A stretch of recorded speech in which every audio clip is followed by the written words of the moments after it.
Okay, guys, I wanted to talk about a story that you're not going to see in the mainstream news media about a mass shooting. This one occurred yesterday in Taft, Oklahoma. It's about, I think it's 45 miles from Tulsa. I can't remember which direction. But, yeah, anyway, so there was a mass shooting in Taft, small town, and there were seven shot, I think seven shot, one dead, and I think two of them were minors, or two of them were young. It was like a music festival or something.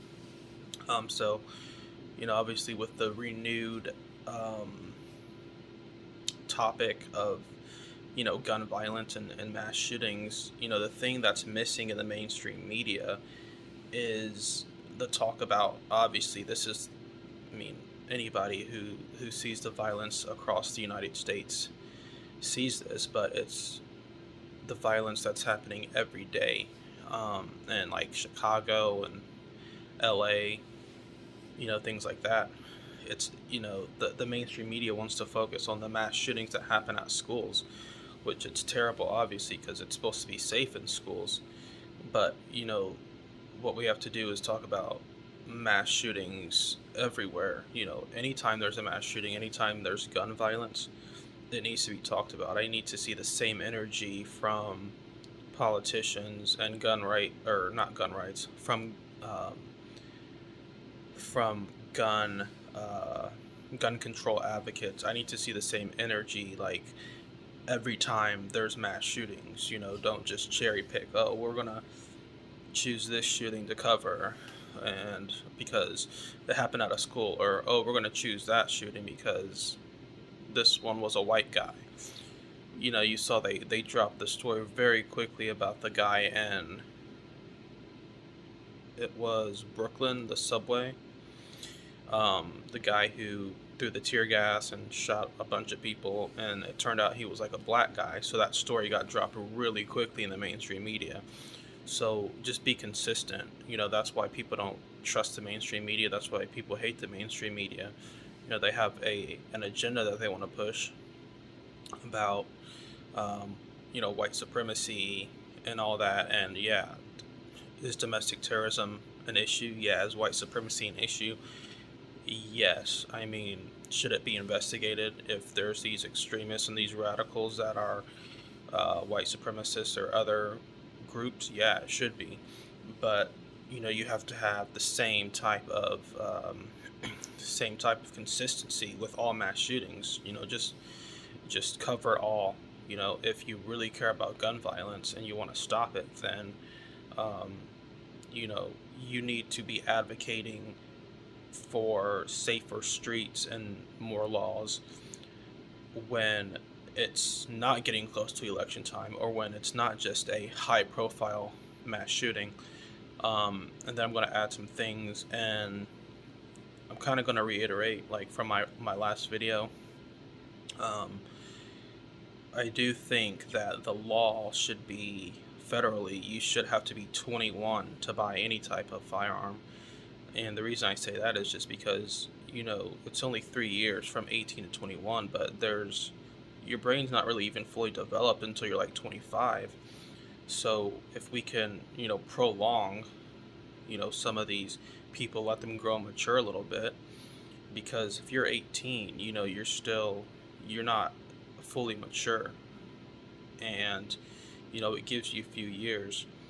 The other thing is, the thing with being like 18 and, high school age, and you just graduated high school, another thing we can do to stop these shootings is just have like mandatory regular counseling with like all students, so they can talk to counselors, like if they're being bullied, like that monster, I'll call him a monster, who shot up the Uvalde school. He said he was being bullied in high school.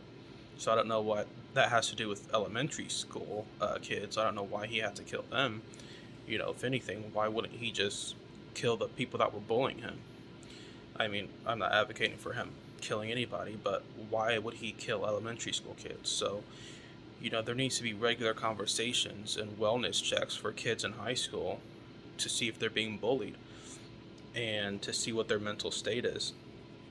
And then, of course, they shouldn't be able to buy like a firearm till they're 21. Um, then we can have a assault weapons ban like in 1994. We can have an assault weapons ban. There's ambiguity about whether the murder rate went up or down.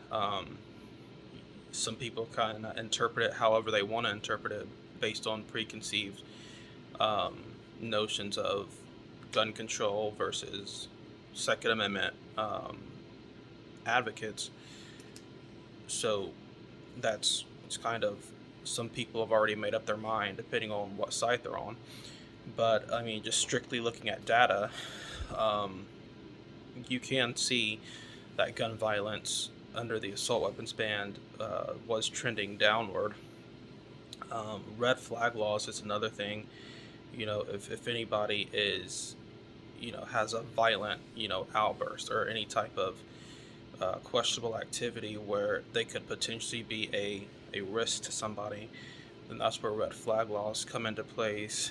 I think we need a national gun registry because, if somebody moves across state lines or whatever, you know, everyone has to have a license for their gun, like in the state that they're in. So if you're caught with like a gun out of state and it says, well, you purchased this gun in this state, then you know you have to be held accountable to carrying guns across state lines. Just a registry just will it'll make it possible to for the government to know like where your guns are and what type of firearms. And if you're law abiding, you wouldn't have an issue with this because you're doing what you're supposed to do. So a registry, I mean, it shouldn't scare you necessarily. And then there is the capacity magazines. We can limit high capacity magazines. When Trump was in office, he banned bump stocks after the Las Vegas shooter, where that demon killed like 50 people in like 2016 or something. I'm not sure, but yeah, I mean there's so much we can do. And I don't want to hear the whole, well, these laws won't do anything. We're not going to put these laws on the books because they're not going to work. I mean, that's just, I mean, it's not an excuse. It's not an argument. It's not sufficient to just say, well, these laws won't do anything, so we're not going to try. I mean, we should be doing everything we can. We should be doing like everything we can to stop gun violence because of the epidemic that we're having.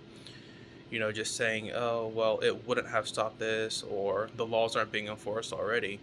We have to take a serious look at what we're doing in the United States, and with the epidemic that we have going on, that can't be a discussion anymore about it's not going to do anything, so let's not try because criminals don't follow laws anyway. They're going to do it the way they want to do it. We have to try anything and everything that we can. It's just not an option to keep doing the same things with the gun violence that we have in the United States. So whether it's just gun violence, regular day to day, or if it's mass shootings, we have to do more to just kind of quell the violence, because it's not getting better. And of course, if anybody is for the defund the police movement, then you can automatically, in November, anybody who's ever uttered those words, not to vote for them, because defund the police, what does that do to communities of, well, they call them communities of color, and they, I mean, they are so out of touch, they believe that police interactions with communities of color is justification for defunding the police because of police brutality, when in all honesty you have these communities that are going to need more police because they want to be safer. So if anyone's ever uttered defund the police, that means they want more crime. They want you to be less safe, because that's what defund the police means.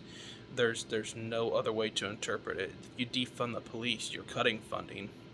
You're giving them fewer resources, fewer cops in high crime areas, which means they don't care about you at all. They don't care if you get mugged, if you get shot, drive by, they don't care at all.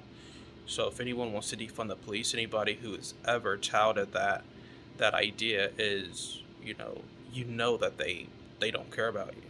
So, defunding the police is not an option whatsoever. So, in November, obviously you want to make sure that you vote for people that are going to fund the police, but you also want to vote for people that are not getting so many donations from the NRA, because the NRA is made up.